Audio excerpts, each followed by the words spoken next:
Hello, I'm Nathan Judah. I'm here with Wolves reporter Mr. Tim Spiers. Tim, we just heard from Nuno. Massive game, 5:30 kickoff tomorrow.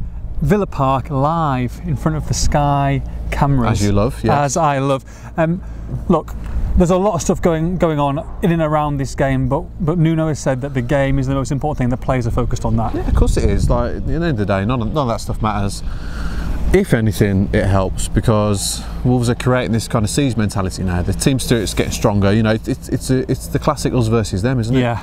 You're top of the league by 6 points. You're having the season of your life, and everyone says, "Oh, hang on, no, you haven't done it properly. You haven't done it the right way." You know what are you going to say? You're going to say sod off.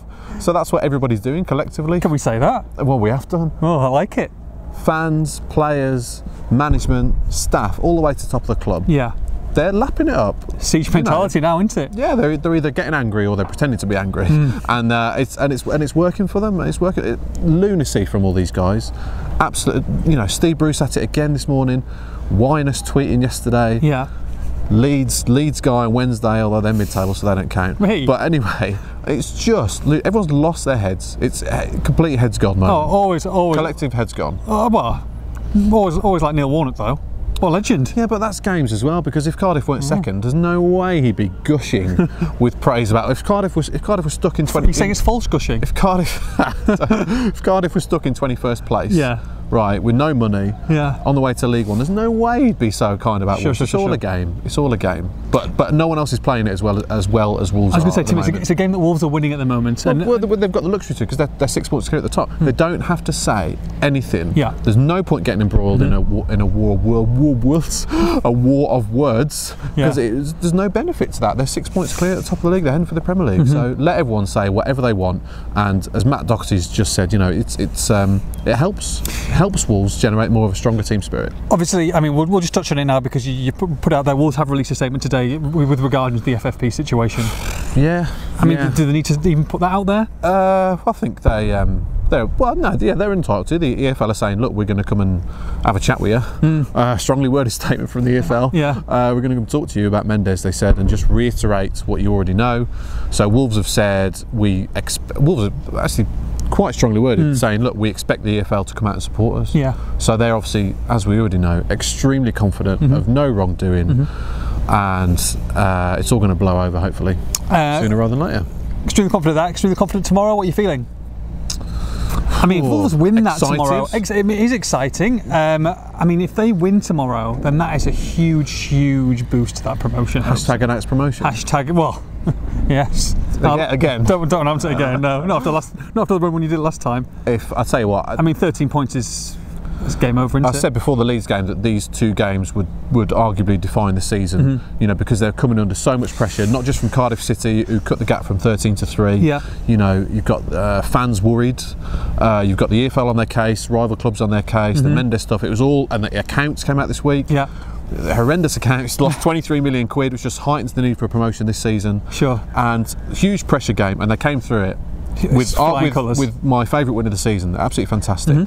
And if they do the same tomorrow, then yeah, they're in their healthiest position that they could possibly be in going into the final 10 games of the season. And I expect a great game, an open game, lots of attacking football. And if Wolves take the game to Villa like they took the game to Leeds, then they should thrive. If they do score tomorrow, I hope the benches calm down, because Mr. Bruce wasn't too happy about Wolves' bench situation last game. Just say it. So. He did say that should we reverse the roles here? So you've been to Villa's press conference? I've been to Villa's press conference today. This morning, Nathan. What did Steve Bruce have to say for himself? Oh, nervous. He said that he hopes that if Aston Villa score tomorrow, that his bench would be a little bit more chilled out and a little bit more respectful to the opposition. I don't think they were happy with the situation at Molineux at the start of this season. You're listening to Nathan Judah. At Judah_star. And yeah. Well, I mean, Nuno's asked the question there. Come on. I said that. Nuno's asked the question there, and he said that. What will you tell us? What Nuno said? You've got to make quick and decisive points when you're being interviewed. Shut up. Nuno said exactly the same, didn't he? He said that we don't care. We enjoy it. We worked hard on the pitch. We earn it. Honestly, Bruce, I don't know what he's chatting about. He's spoken more about Wolves than Villa this year.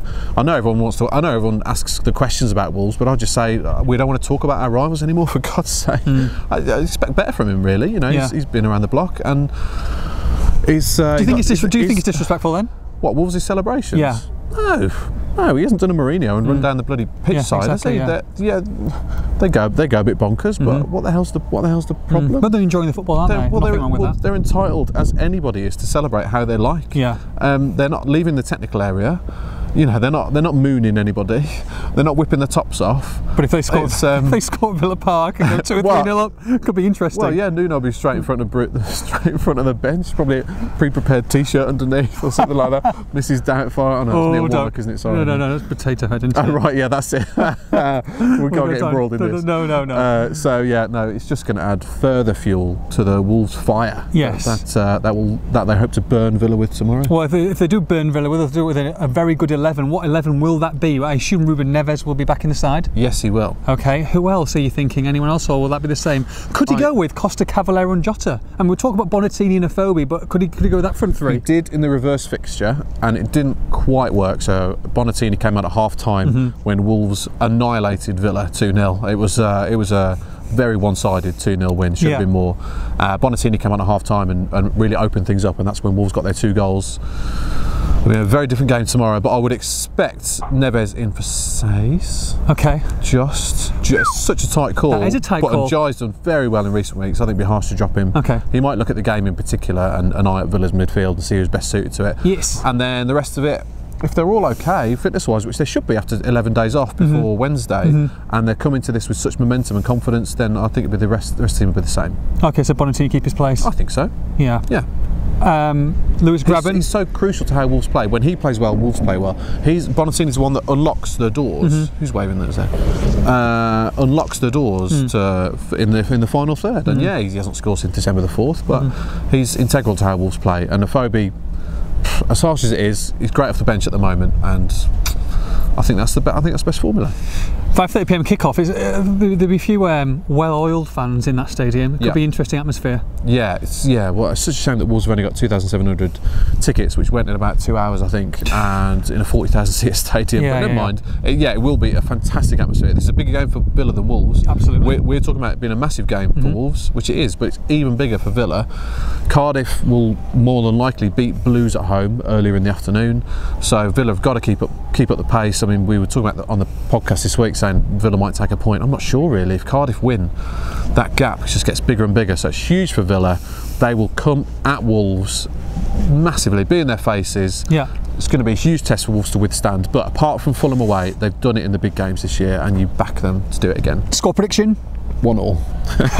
I think we're 1-1. Wolves 2, Villa 1. Meeting will be at... What was that? Wolves 2, Villa 1. Okay, right. Meeting will be at Villa Park tomorrow. For all the build-up on this one, make sure you log on to expressandstar.com.